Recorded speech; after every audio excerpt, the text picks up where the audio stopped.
Hey everybody, welcome. Deborah King. Welcome to my live Facebook show. And great to see you.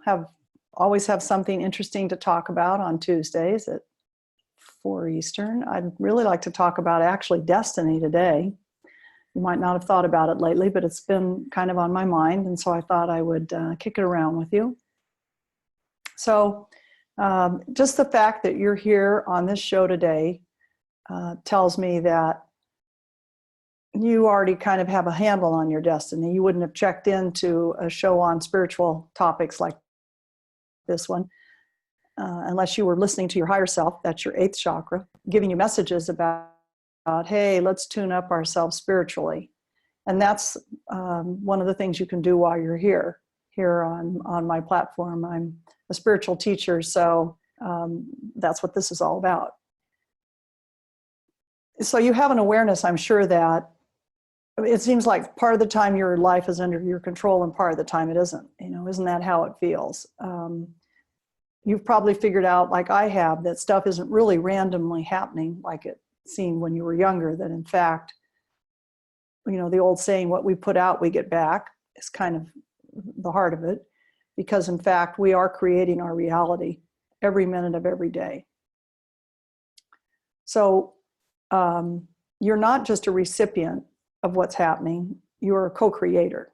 We literally change the thing we observe. We are literally creating our lives. And part of it is karma. So let me talk about karma for a minute. So karma is not just past lives. Karma is also what you've done thus far in this lifetime. I actually think that's a better way to look at it, because you don't have any access to or information about past lives, and I have found them to be relatively unimportant when I'm working with an individual. What really matters when I'm working with an individual is what they're intending right this moment, what's going on for them in their life right this second, and how much attention are they giving it, and how aware are they of they're the creator. So let's just come up with an example. Suppose up till now, you've been pretty casually unaware and maybe even a little bit disregarding people with disabilities. I'm using myself as an example, so I might as well say I. So historically, I was very empathetic and incredibly compassionate toward people who'd been abused, who had a prejudice against them. That always really bothers me. Prejudice against an ethnicity or a religious group or a sexual orientation group. That's always really upset me. I have a terrible time when people are not fair with animals, not good to animals. I just am unglued about that. But to be honest, I must say I was blissfully kind of unaware of the disabled. I'd never had a relative, and I myself had not been disabled. So I was just flitting through life, probably pretty carelessly, not aware. And when you're not aware, you might accidentally hurt someone. You might be impatient or thoughtless with people, in this case, people that are disabled. Have you ever waited, annoyed in a line because someone who's not as able-bodied as you is taking quite a while? So flash forward to a couple years ago, and I ended up in a wheelchair. First, I ended up in a hospital bed, and then I ended up in a wheelchair, actually for quite a long time. I didn't get a permanent disability. I lucked out, but certainly enough to understand what it's like to be disabled. It added a whole new group of people to my list of people I feel so compassionate toward, have so much empathy for, because, hey, I walked in their shoes. That's karmic. That's very karmic. I might have invited that experience so that I could expand my awareness of that group of people and what it's like to have that sort of need. So you could say that was my fate, that experience I had in a wheelchair, but it was not my destiny. So fate and destiny are different. Fate is what happens to you without any effort on your part. You didn't consent to it, and you didn't work toward it. So you were fated to have a son, for example. Maybe you've had a daughter or a son, because you didn't personally arrange the XY chromosome setup. we don't do that quite yet. We may be headed that way, but we don't quite do that yet. So fate doesn't require you to act or believe in a certain way. Fate, in that regard, just happened. Destiny is a little different. Destiny is where you actively make your dream come true. And by dream, I really mean something more permanent than that, something more like intentionality. So destiny means you're going to have to take some risk and you're going to have to make quite an effort. Destiny is your potential. Destiny is the you that you hope for and that you dream of. You dream of you dream of developing gifts. You dream of, like maybe you want to be a world-class writer. So you dream of being a famous writer or famous anything. And then you must work toward it, right? You must develop the gift, hone the gift, and then share the gift. By the way, sharing is one of the key steps here. So you just need courage and determination and a plan, and then you need to take action on this plan, right? To put yourself on the path to realizing your true self. So you chose your destiny. You choose it every day.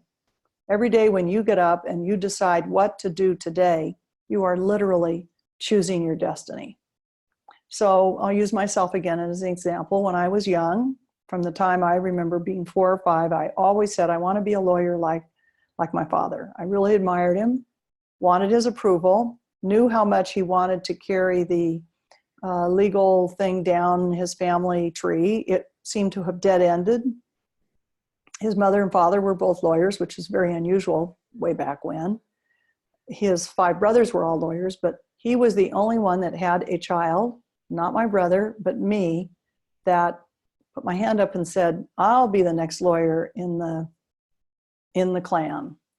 And despite how difficult it was for me to get into law school, I was one of just a handful of women. I think there were 3 or 4 in my class. In fact, I was in the first class that had women.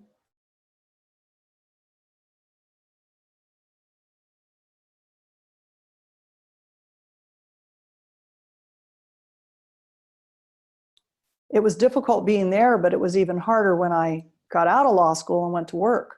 I was the only lawyer in the Attorney General's office in California. There were 100 lawyers, 99 men, and me. So it took a fair amount of courage and acting outside the box. I had obviously been raised to be something else. So I could have let that goal slip away. And I didn't. I just kept hammering away at it and making it happen.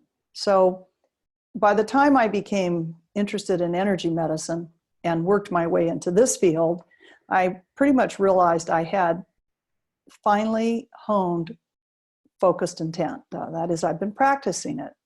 I practiced it all the way through law school, focusing my intent on being a lawyer. And then I practiced it all the way through energy school. And I went to many places around the world to study energy healing. I was practicing again. I was honing my ability to focus my intent.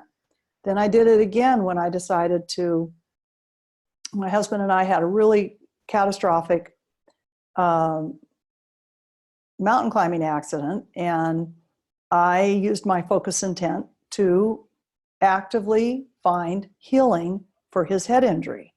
Another big focused intent. Then I had to focus my intent to make a living for 2 people. He couldn't work for a number of years.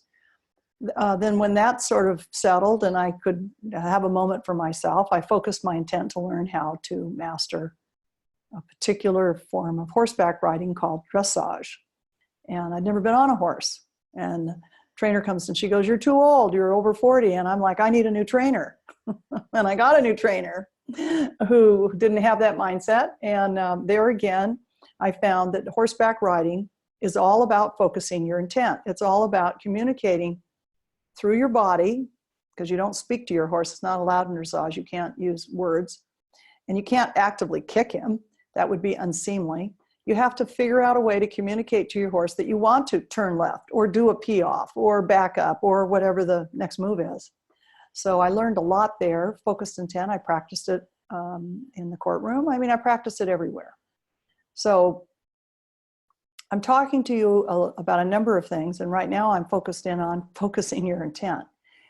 Once you've chosen your path, you must take action, and you can't do it willy-nilly. You got to pretty much, like come up with an action plan, come up with a plan for the year, then come up with a plan for the month. I'm going to go to energy school this year. I'm going to study Deborah's, levels 1, 2, and 3, and I'm going to do so many a month, and then I'm going to go to her workshops, and I'm going to come to her live calls, and I'm going to do a class a week in her online program. You want to be a master energy healing, that's what you would do, right? When I was looking for solutions for when I had cancer, when I was 25, I was already meditating, the same format I teach you with a personal mantra. I was already journaling to clear myself of stored emotions that I hadn't dealt with. I was trying to relieve the trauma in my body mind so that I could heal the cancer. And along the way, I stumbled on, in Asia, this amazing program that I'm starting to teach again this week called Sutras. Sutras are really ancient saints, 5,000 years old, that clear your energy field in such a profound way that you can't even hardly speak of it. So I focused my intent and spent a lot of time in Asia and mastered this program, got rid of my cervical cancer and a host of other medical problems I was having, like acute allergies. And I used the Sutra program to help my husband heal of his brain injury. And I used it to master a gift I got while I was studying the sutras, which was the gift of healing.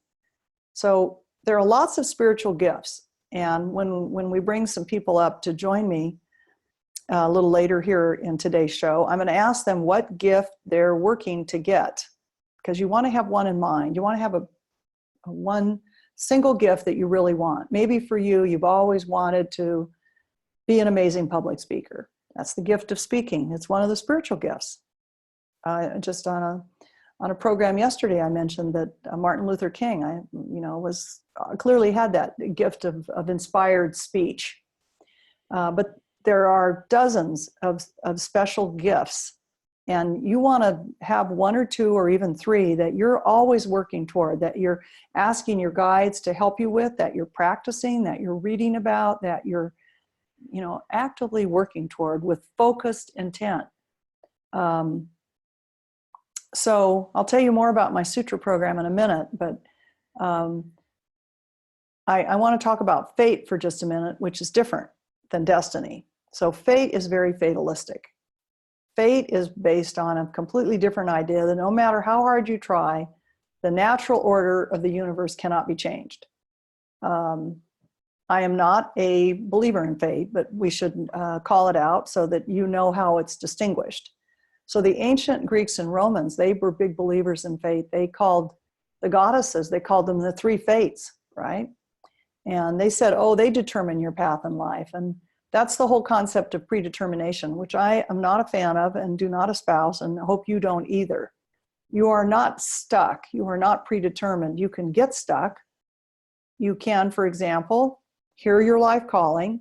You can hear deep within your soul that your higher self and the spirit world really want you to move into another field than the one you're in. But oh my God, that would mean that you'd have to give up all the money you spent on being educated as an accountant and go relearn something else. And so you ignore all of that inner advice you're getting, because your own higher self, when it speaks to you inside of you, that's the advice you really want to listen to the most, more than anyone outside you. You want to hear that inner voice, okay? It's critical you're actually listening to it. So you are not fated, you are not stuck unless you ignore some clear signs. So a clear sign that you're meant to get a divorce, for example, and you're like, oh God, it's so easy here. I don't have to work. The marriage pays all the bills. I'll just pretend I'm okay. I'll pretend I'm happy. There you're fating yourself to some sort of unpleasant ending. rather than being brave and stepping out and doing what's right, that your higher self is clearly telling you, signaling you, what's right. So you can be sealed or predetermined if you don't actively, with focused intent, work on shaping your destiny, going the direction that you're hearing in your soul. So you really have to develop a connection to your deepest inner self. You can either think of it here in your heart, or you can think of it above your head in your eighth chakra. It's both places, actually. And once you take full responsibility for your life and know that you are not fated, but that you are in the driver's seat here, which you are, you become more mature emotionally, mentally, spiritually. You become more mature. You still are young and vital, no matter how old you are. That's irrelevant, right? Chronological age is totally irrelevant. But you become even more vibrant. So, do you have control over your own life? The answer is yes. The only time you don't is if you don't pick up the reins. If you don't pick up the reins, you'll be pushed in any old direction by fate. And if you want to head in the direction of fulfilling your destiny, you must work toward it. You must actively work toward it. A business has a business plan. Every late fourth quarter in the year, they come up with a plan for next year. What are we going to do to improve our product? What are we going to do to improve our customer service? They come up with a plan. They don't just react, they act. And that's what I recommend to you with your life. You want to take action. You want to be in control of your life. That doesn't mean things won't happen that you didn't plan. Man plans, God laughs. Yes, she does. So you have to be prepared for the odd item that you weren't planning on that head your way. Figure once a quarter or so, something will happen that you didn't plan. That doesn't mean it throws you off your intentionality. You just work around the thing that arrived. So let's talk about an example. I was thinking about Bethany Hamilton when I was thinking about talking to you today. You know who she is. She was the surfer girl raised by parents who surfed in Hawaii. Fated to be in the water. I use the word fated kind of ironically here. She even was competing as a surfer, I think, when she was 8 years old. But then recall at the age of 13, she got tangled with a shark, almost died, but lost one whole arm, lost an entire arm. Now, if you can picture surfing without an arm, pretty hard to balance, right? So she could have gone into self-pity or fear or blaming, I don't know who you blame there. Maybe someone who told her to go out that day when she didn't feel it was safe, or who knows. Finish the story any way you want, but she didn't. She taught herself how to balance without an arm. Destiny was calling her. Okay, so she just marched on, and hey, 2 years after the attack, guess what? She won a big national championship. She won first place.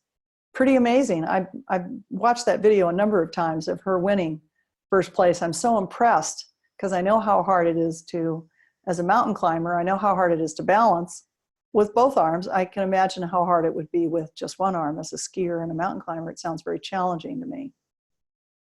So if you're acquainted with me and heard my story, you may recall I had a bad fall. As I mentioned earlier, I had a bad fall a few years ago and ended up first in a hospital, and then in a hospital bed, in a care facility, and then finally in a wheelchair, and then finally on a walker. And I wasn't back on my feet for nearly a year. And I am convinced that I had that fall accident. There are no such things as accidents. I'm convinced that as I sailed through the air, I remember hearing and seeing things that made it pretty clear to me that I had actually chosen this fall. As we do, we create everything that happens to us, that I had chosen it as a way of slowing my life down. Well, think of all the other ways I could have slowed my life down. I could have taken a vacation. I could have done less. I could have decided to engage in fewer speaking engagements. I could have, yes, indeed, I could have made a lot of other choices. But I'm like you, I'm a little headstrong, a little stubborn. And I was convinced that I had to go to, 40 cities a year or whatever crazy thing I was doing back then. And I did get a long rest up in bed. I also gained, as I mentioned earlier, a great deal of compassion for a group I'd never acknowledged, which was the disabled, probably the only disenfranchised group that I didn't have a personal feeling for. And I thought it was very ironic that I chose to become one of them. I still, whenever I go into a restaurant or a business or a store or a building, I'm looking for the, automatically I'm looking to see what they've done for the disabled. Do they have a ramp? How inconvenient is the ramp? Or how convenient is it? And when I get inside, how hard is it to find the elevator? And what about the bathrooms? You know, having been one, now I'm very conscious of that. So I know that one of the reasons I had that fall is I was just exhausted and I needed time to recalibrate and to do a better job with my personal spiritual program. And I gave myself all this time. I cut my work hours from the usual 14 or whatever down to about a reasonable 6 or 7. And but my focused intent didn't change. I still gave you, my dearly beloved students and followers, everything that you were waiting for. I hardly missed a beat. That's your focused intent. So back to you.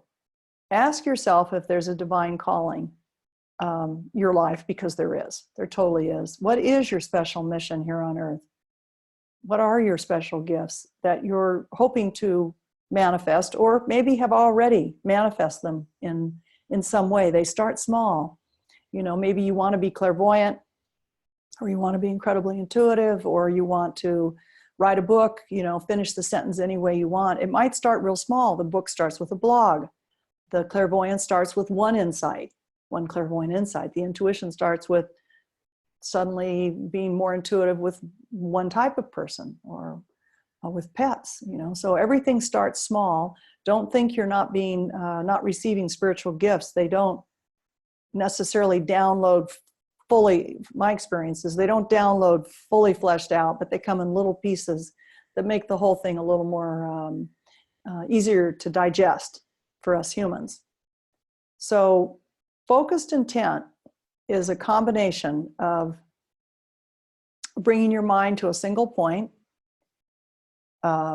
which, by the way, is very enhanced by the sutra program I'm going to mention in a moment. You bring your mind to a single point. I will ride this horse in this test, in this show ring, flawlessly. You bring your mind to a single point, and then you visualize it. You always want to be visualizing. I will develop the gift of healing, and it looks like this. Not I will, I have.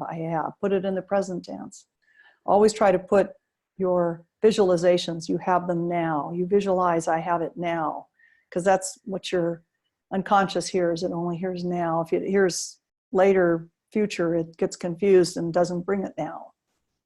So I'd like to lead you on a little meditation right now. You can do this even if you're driving, even if you're walking, or even if you're at work. You don't have to close your eyes. I just want you to take a breath, let it out, okay, and take another breath and let it out. That sets our field for receiving a little deeper knowledge. So just inhale one more time, and inhale right into your heart chakra, right in the center of your chest, and out.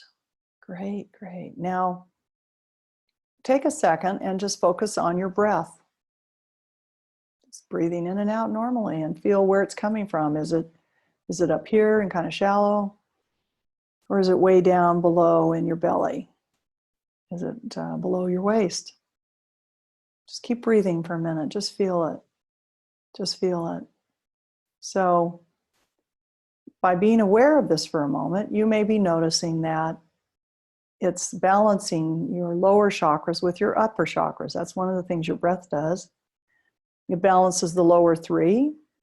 The 4th chakra is a bridge with the upper 3. Just take another breath or two, just regular breathing, and feel how grounded you feel. Just because you've felt your breath for a minute. Feel how connected to the earth you are through your feet. Great. Feel that balance and stability you get. All right, I want to call on a guide that I use.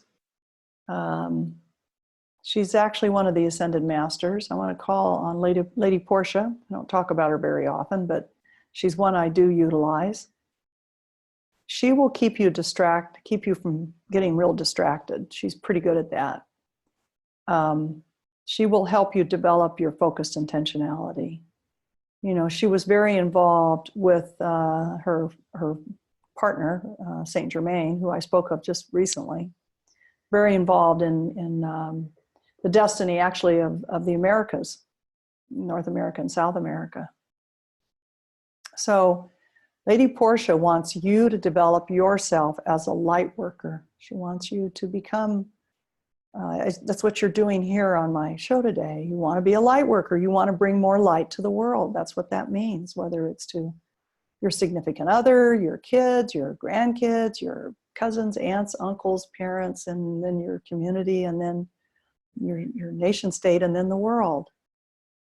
So to do that, you need to increase your light, your light.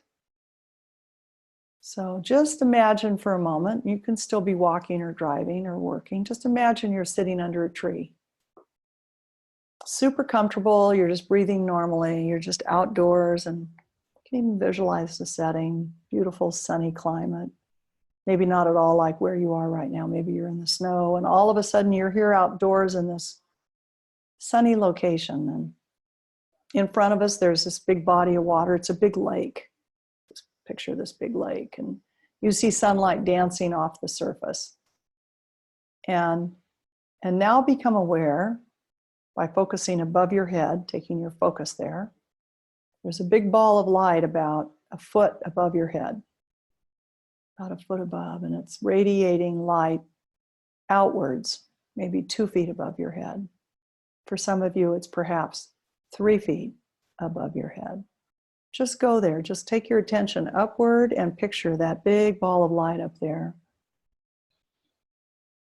It's a big ball of light, and allow the light from that ball of light to start to gently cover all of you. Just allow it to just like gently fall down in front of you and behind you and all around you. So I'm bringing the light of your 12th chakra down right now. I want you to feel whole. I want you to feel timeless. I want your entire body just to hum with well-being. And you're tasting oneness with the cosmos right now, because with your 12th chakra engaged, you are feeling your divine self. You're one with all that is. Just for a moment, feel that. Just feel how beautiful that is. And now, with focused intentionality, pick that one thing that you want to be, that one dream you have of being a teacher, perhaps, of something spiritual, or perhaps you want to work with light with your hands. You want to be a healer, or suppose you want to speak with your voice, or write with your body mind, or maybe you want to do something on stage, or something with the camera, whatever it could be, something with animals, whatever it is for you. Just envision that dream, that focused intent. Take it from the dream state to the focused intentionality state. Feel it deeply, profoundly inside of you, and say to yourself, I am, finish the sentence, I am that person who finish the sentence for me, for you. I am a polished speaker. I am a talented energy healer. I am a great writer. I am a gifted teacher. You know, you have to finish the sentence. I'm a great doctor, whoever you are, whatever you hope to be. And then let's be practical. What's the action plan now that you have the goal? You have the destiny. Do you have the education you need? Do you need a degree? Do you need to strengthen your meditation practice to lay a foundation for this development of yourself? Are you looking for your significant other, your ideal mate? Here's your chance to intend that, focused intentionality. And just have that image in your mind. Bring it into focus and just know and say with me, I am. That is my destiny. I am that person. I am that person. Just repeat with me. I am that I am. I am that I am. I am that I am. That's a really old mantra from actually the Old Testament of the Bible. That's when, remember when God told Moses, Moses said, what do I tell people? Who am I? And he said, just go back and tell all of your people that you are who you are. Just say to them, I am who I am. I am that I am. Say it again with me. I am that I am. Great. This is really good. I can feel this field of intentionality that we've built here. It's a big field. And feel once more that golden light that envelops you from your 12th chakra. And let's thank Lady Portia for leading us there. And thank all your personal guides, whoever you work with, ancestral, angelic, animal, or divine, whoever you work with, angels, saints, whomever. Thank them now. Just bring them into your consciousness for a moment and thank them.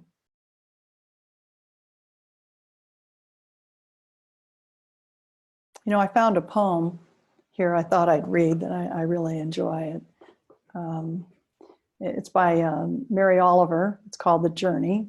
And here's what she says. She says, one day you finally knew what you had to do, and you began through the voices around you, though they kept shouting their bad advice, though the whole house began to tremble, and you felt the old tug at your ankles that said, mend my life, mend my life. Each voice cried, but you didn't stop for them. You knew what you had to do. Though the wind pried with its stiff fingers at the very foundations, and though the voice's melancholy was terrible, it was already late enough and a wild night, and the road was full of fallen branches and stones. But little by little, as you left the voices behind, the stars began to burn in the sky through the sheets of clouds, and there was now a new voice, which you slowly recognized as your own, that kept you company as you strode deeper and deeper into the world, determined to do the only thing you could do, determined to save the only life you could save, your own. All right. So I would love to bring some people who've come today and find out what questions you may have for me. And as we're bringing people up on the, let me go find the panel. New people are welcome to come and ask me a question. And while we're doing that,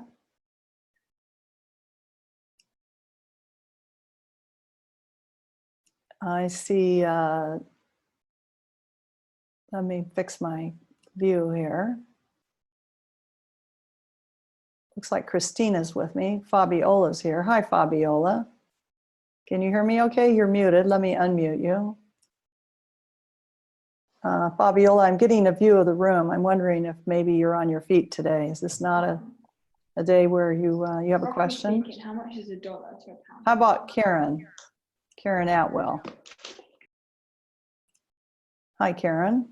Did you have a question? Don't think so.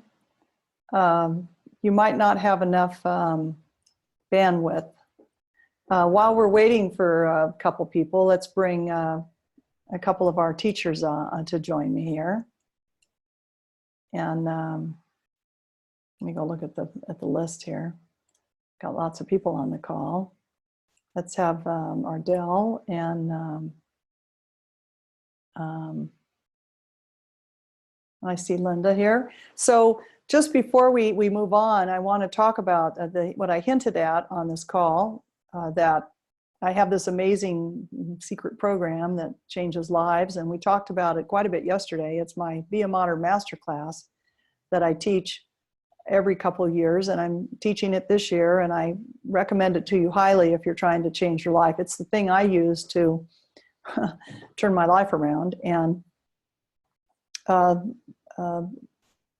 it's a short 5-7 minute program you add on to your meditation that brings spiritual gifts in a big way, so big that, you know, knocks you over. And I went to India and to Nepal to learn it, and then I went back there many years later to insist that I be able to teach it, which was required quite a bit of focused intentionality, by the way. They were like, no one's going to teach it unless you're a monk, and definitely not a woman. Yeah, and here we are. So I do teach it. If you're curious about it, you go to deborahking.com/modern, and you can read all about it. And maybe one of the good fairies here could put it in the chat window for people today. And hey, Deborah, I see Deborah Larson. Can you say hello? You're muted. Oh, I should be unmuted. Did you have a question or a comment, Deborah? Gosh. I'm going to go with a comment right now. I just have to say that the sutras and this call, which is interestingly enough, dovetails something that I'm sharing with my group tomorrow. And the sutras, I have to say, I started them, like 3 years ago? Is that when you taught your first class? I taught the first class in, well, a few people I taught in 14. Just a few. That wasn't me. It was my test group to see again if I would be stricken down by the gods of the sutras, to make sure they were all right, because I was taught to teach it one-on-one in a cave. Not too convenient in the 2000s. Yes. No. So your very first bigger group class that you did with Mind Valley. Yeah. 16. So I didn't realize it had been that long. I was like, whoa. So I started it back then, and then I kind of fell off, right? That happens. You know what? That's why they asked me to teach again this year in 19, because like all other fabulous practices, we're all guilty of falling off the wagon. We do. We forget. We get busy.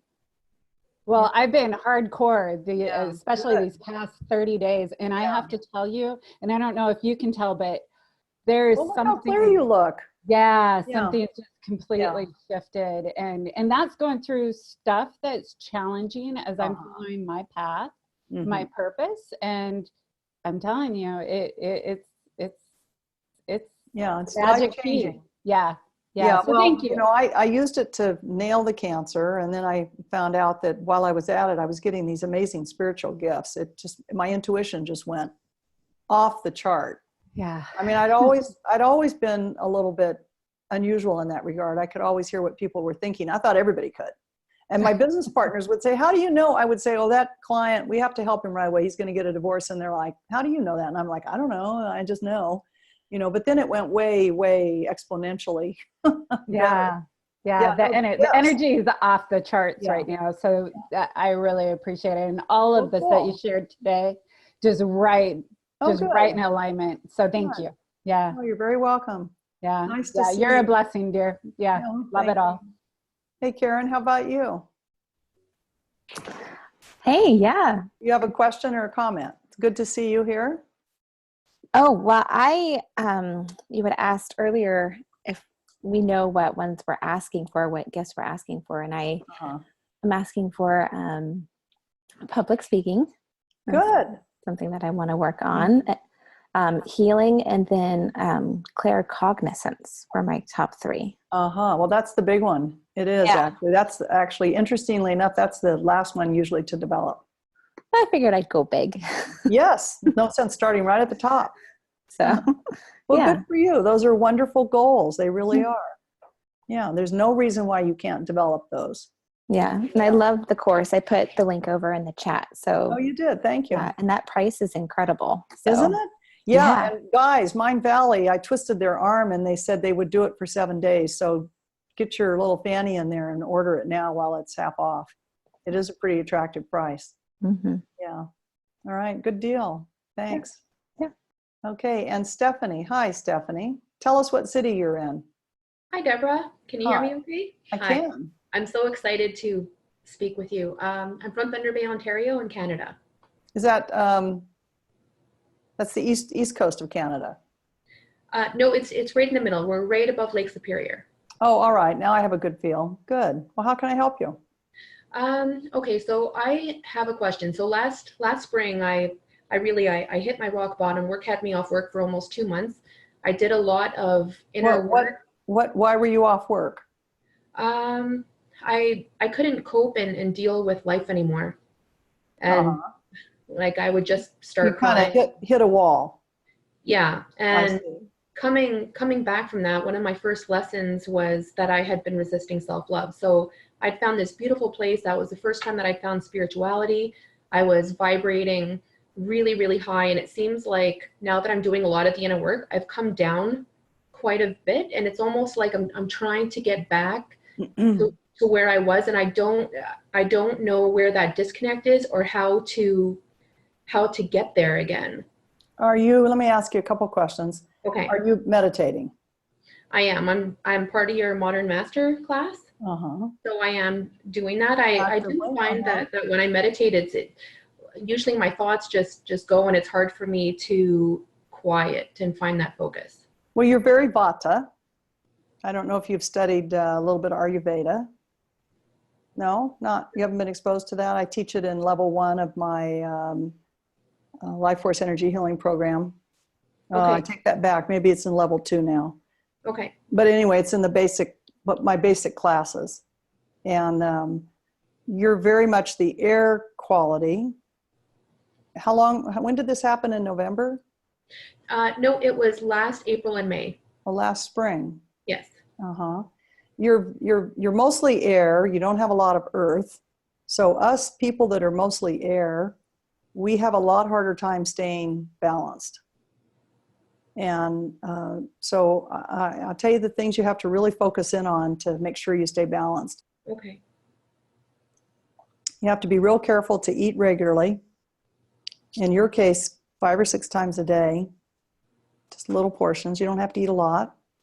Just take your 3 meals. You're eating 3 meals now? Oh, yeah, about that. We'll divide them into 6. Okay. Like save half your lunch at noon and eat it at 3. Mm-hmm. Kind of a thing. Okay. Do the same thing with breakfast. Okay. So you're constantly feeding your organs with some blood sugar.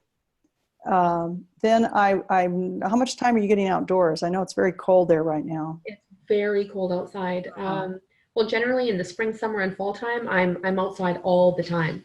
As soon as I wake up, I make coffee, I'm outside. So I really miss that right now. Yeah. Is there something you can do indoors that gives you that sense of being in touch with your body and being in touch with nature? Like Pilates or yoga or? Yeah. Do you have a practice like that? I don't. I have an AC joint in a shoulder blade scapula that continually shifts, and so I was doing yoga, and I'd had to pull back from that a little bit. But it's interesting because that has allowed me to, again, I'm off work and I'm able to do my studies. So it's almost like it's a blessing, really. You mean to do your physical studies? No. So I'm taking a coaching program, and then as soon as that's done, which is next week, then I'm doing your program, Apprenticing Under You. Okay. Well, then you'll stumble on this class. The Ayurveda work is somewhere fairly early on in the program. Okay. And how's your sleep? It's actually not that good. I've had to I make marijuana cookies at nighttime to help me sleep because my sleep's not good. So without that, I don't sleep well. I think that's why I asked you if you were meditating, because I'm sensing a kind of a gray fog, and you're getting that from the pot. Okay. So it just leaves a little bit of grayness that I'm not much of necessarily focused in here on seeing. I'm just feeling it. And it's detaching you a little bit from yourself. Okay. So I'm not criticizing it as a coping mechanism. I'm just saying that one of the reasons that you don't feel quite connected is because that pharmaceutical is disconnecting you a little bit from you, just like a sleeping pill would or some other pharmaceutical. See it as a pharmaceutical, because that's pretty much how you're using it. There's nothing wrong with you using it. in the short term, but I wouldn't do it day after day, Okay. because it's blocking some connection of you with you. Someplace here, I can sense it someplace here in the brain. Okay. And it's interfering a little bit with your feeling joy. So what's your biggest complaint when you feel about yourself? What's your biggest, like, anxious? Is it anxiety? No, that's really gone away. Uh-huh. It's more like my connection spiritually. Well, that I pretty well already honed in on that one. That's, again, that grayness that I'm. Mm-hmm. You're not cut off here. It's not a regular detachment I'm sensing. It's someplace up here in the Okay. brain chemistry, maybe even the brain hardware at this point. Mm-hmm. And so I think I would figure out another way to sleep at night. Okay. Do you get up in normal weather, which you're not having right now? It's February, it's freezing, but do you get up and do something physical in the morning, first thing, after you leave the bedroom? Generally, it's like the first thing that I would do is like get up, make coffee, bring all the animals, go outside, go sit outside, listen to the birds. But you can't do that this time of year. No. And then after that, just physical activity. But if it's nice out, then I'll, get the snow pants on and go take my dogs for a walk. Yeah. Well, do you snowshoe? Yes. Oh, well, see, that's what I would have you do sometime before 11 a.m. Okay. That should make you plenty sleepy at night. Fresh air and snow. Oh my goodness. It makes everybody you could hardly pass the nap time, right? Okay. And if you have the time, I wanted to ask you one more thing. Yesterday, I was part of your class yesterday, and you had gone on, asked me where I was from, and then you had run out of time. Going into the temple of the violet flame, I was saying that I couldn't feel anything, and that's at that point that you were asking me where I was from, and then you had moved on to another caller. I think we couldn't hear you. Am I right? Were you having auditory problems? I'm trying to remember because I had punched it in on the keyboard, so I wasn't in a panel like I am right now. Right. And so repeat your question. Okay. So my question was, when I was in the Temple of the Violet Flame, that I couldn't feel. Well, that's that gray fog I'm picking up. Okay. So it's the same. All three questions you've asked all go back to my same initial hit. By the way, guys, your initial hit's always your best. You probably heard me say that. Don't overthink your hits. Just get one, and usually your first one's usually valid. So there's a gray fog I'm perceiving, and then you gave us the answer as to what it was. I didn't have to dig very far, and you told us. It's interfering with your, not just your able to feel, but your ability to feel joy, or for that matter, grief or sadness or anything else.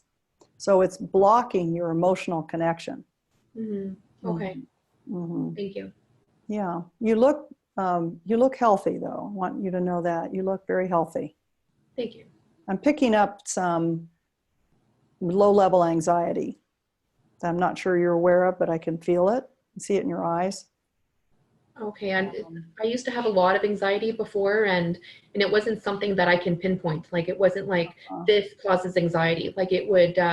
It's endemic to your. Well, it's endemic to your body type, your Vata, and me too.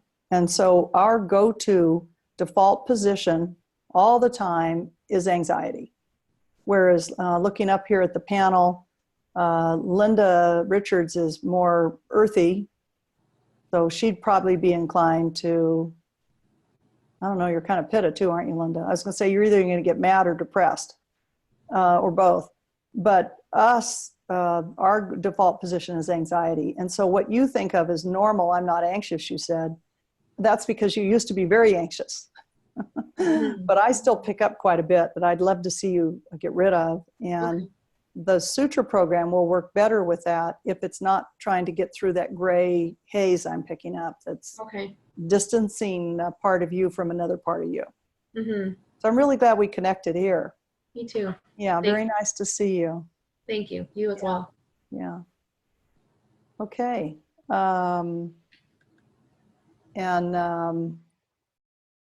Maria, did you have a question or a comment? I see you up there. Maria, where are you? What Yeah. part of the world are you in? Oh, I am in Ithaca, New York. It's so cold here.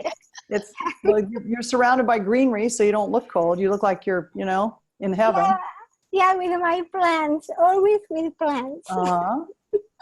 Yeah, well, I was thinking, can we have several dreams? Because, well, I am Of a course. scientist. I am a scientist Mhm. because I love knowledge, discovery, but okay, I have a passion for plants and microbes, but my higher self, and the reason why I joined your program is because my higher self is always healing. It's healing people, healing humanity. That's your And- goal. And actually, my angels push me literally Yeah. to your program. Wonderful. Because But let's pause for a minute, because I'm thinking, when we say, oh, my higher self, my goal is to heal people, there's a million ways to do that. So which way for you do you think? Is it through science? It could be. it could be, I don't You're know. very scientific. It could be. I don't know. I just actually today I sent for the first time an NIH application about infectious diseases. Mhm. Actually, it's fungal infections, and I am the principal investigator. Wow. That I sounds don't very know. exciting. I would stick with that. That to me feels like what your higher self is taking you toward. Yeah, it's, You're already living your dharma. Your dharma, that's the Sanskrit word for your somebody finish the sentence for me. Dharma is your calling. okay. It's your real, I think that's your real calling. I think you're already living it. Look at her happy vibe, you guys. You can just kind of tell. Yeah, I don't know. I'm so happy since I joined your program, and Good for you. amazing. Yeah. Where'd you get that? Is that an old? I guess it isn't. It just for a moment there, I was having a deja vu moment. I thought that was an old first generation Apple product, but it's something else, isn't it? Behind her. For a minute there, it looked like the toaster. Oh, well, it's kind of a toaster. Yeah. Yes, it is. All right, great to see you. Thanks Oh, for so nice to sticking see your you. head in the door. Hey, Sure. Linda, I didn't mean to pass you by, Linda Richards. Do you have a question or a comment? Oh, that's quite all right. What a great talk today. I really want to talk about the disability thing. I think, I always hired low ability students at the school, so I always understood how hard it was for them. But when I was hit by the truck and I had to go into a wheelchair, that was the biggest wake up for me for wheelchairs and accessibility and having to ask people for help. And it really opened something up in me, because I like to do things myself. And it was really hard for me to ask for help. But the number of times when you'd go someplace and you couldn't get into the washroom, or you couldn't go into the store because of the sidewalk and stuff. You couldn't wash your hands because you couldn't reach the water. And it really opened my eyes to how other people in wheelchairs find it so hard when they go grocery shopping by themselves or whatever. So it was a really an eye opener for me. Mm-hmm. The other thing is, I think I want to learn as much as I can to become a healer. That's my goal. I think that's your calling too. Yeah, that's what I want to be. Dharma. It's your dharma. Yeah. And as much as I can learn, that's what I want to do. Yeah, you have actually a real knack for it. So I love it. And yeah, great. people. Thanks, Linda. Thank you. Yeah. Yeah, and just appreciate when you have a knack for something, just say to Spirit, thank you for giving me that kind of native talent, because you guys all have native talents. You can learn to do other things. Like I was not a natively talented at horses at all. I was really, a square peg round hole thing the whole time, but I loved it to death and kept insisting. So I got decent, but I was never going to be like, world class, not even, like medium. Yeah, but that doesn't mean you can't love that, but find out what you're really gifted at and go for that. By all means, go for that. I want to take some of the questions I see in the chat room here. Eva says, since I started to do the sutras, I trust more. I've summoned the courage to trust more to the clues I get from spirit. I believe there are always landmarks on the path to destiny, and that we're on the right path and we can walk it with ease. And thank you for sharing your work. So thanks, Eva. Very interesting comment. Christina says, I have no webcam today, but hi, I want to ask you, if I have to be sitting down while I'm meditating, I feel I can go deeper if I lay down. And after the last sutra, I have experiences like I'm leaving my body. Even one time I had a vision, but they don't happen if I meditate sitting down. Well, you're unique, Christina. You're the unique case. I would say you do what's working best for you. Absolutely, I would not recommend that to someone else, because laying down is a signal to our body to go to sleep. But for Christina, it's working, so, you know, go for it. And then Deborah Larson, who's maybe still up on camera, has a real interesting comment here. She says that the CBD only, she suggests that with no THC will allow you to sleep deeply without that brain fog I'm picking up. I think that's a real interesting comment. Yeah, just watch your portions, you know. Yeah. Just be really careful with that. Yeah. But it's like anything holistic, right? Too much is too much. Well, or for some people, it's not appropriate at all. Absolutely. Right. So I'm a little sensitive. I'll tell you something funny about that. So you guys all know I have a husband named Eric, and a holistic practitioner suggested some CBD to him a few months ago for some ailment he had, and he put a little bit on. You can apply it or ingest it, I guess. And I couldn't sleep all night. It gave me hallucinations. So I decided I should sit up. Oh, no, I could sense it. Even though he was a couple feet away, I'm like, I'm not liking this too much. Yeah. And then more recently, I don't try any of this stuff on myself, see, because I already know it's not going to work for me. But more recently, this is really pretty funny. The dermatologist gave him a little tiny test sample of a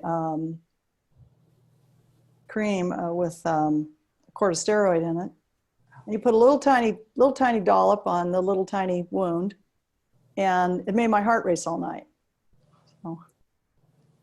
So you understand, I can merge with your field. Well, I'm merged with his too, you know. Yeah. Yeah. Fun to see you again. Thanks, Deborah. Let's see if I skipped anybody. I didn't, but I see Nancy Neff has just popped up here. Nancy, you've got like 2 minutes. Share something fun with us. Okay, well. No pressure. No pressure. Okay, yes, I'm unmuted. Okay. Yeah, I really like the mention of the Vata for Stephanie. And I mean, that learning for me, Deborah, was major because I am very Vata. I was thinking about you when I was talking to her. I didn't know you were here. I can't scan the whole list that quickly. I love, like, I can eat hot vegetables even in the summer, but that's what I want to do. I don't want to have salad. So tell Stephanie that you're our queen of Vata.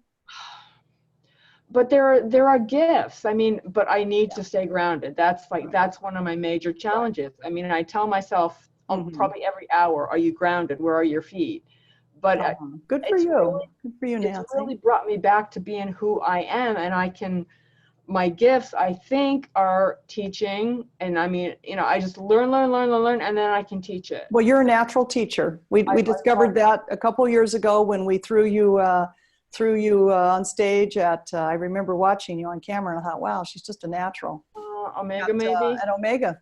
Yeah. I really enjoyed that. Yes.